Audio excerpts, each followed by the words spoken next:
France Inter. L'histoire du monde à 7h moins le quart, Anthony Bélanger. Cuba manque d'essence. La pénurie est générale et dure depuis plusieurs jours partout aux abords de la capitale, La Havane. Des queues gigantesques, s'étendant parfois sur plusieurs kilomètres, se sont formées avec pour unique but les rares stations-service du pays.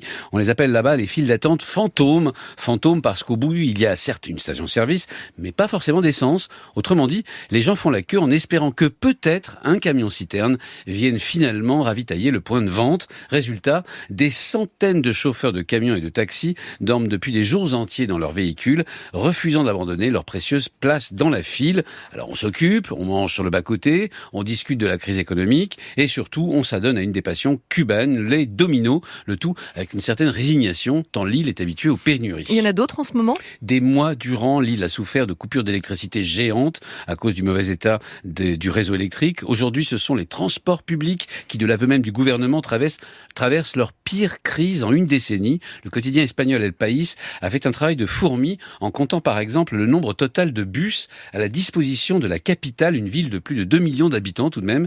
Il y en a seulement 878.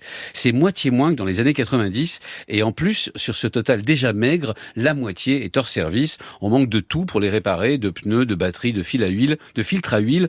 Les arrêts de bus sont pris d'assaut et le prix des taxis, qui pourrait être une alternative, sont devenus exorbitant. Parce qu'en plus, il y a de l'inflation. Et oui, pas de raison que Cuba y échappe. Un kilo de lait en poudre coûte aujourd'hui la moitié du salaire mensuel d'un Cubain. Le litre d'huile végétale, un sixième. Quant à la monnaie européenne, elle s'est envolée au marché noir, près de 200 pesos pour 1 euro.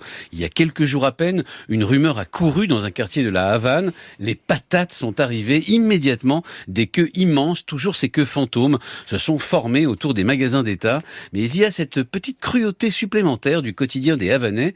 Le camion de livraison ne s'arrête pas forcément devant le dépôt. Il faut alors le repérer et le suivre, lui et ses précieux tubercules, jusqu'à l'arrêt, c'est-à-dire courir plus vite que son voisin. Résultat, épuisés, démoralisés. L'année dernière, 320 000 Cubains ont pris la route de l'exil pour les États-Unis, un record absolu qui représente 3% de la population, un exode qui ne compte même pas les quelques milliers de Cubains qui parviennent à rallier l'Espagne tous les ans. Anthony Bélanger, tous les jours dans le 5-7 pour l'histoire du monde.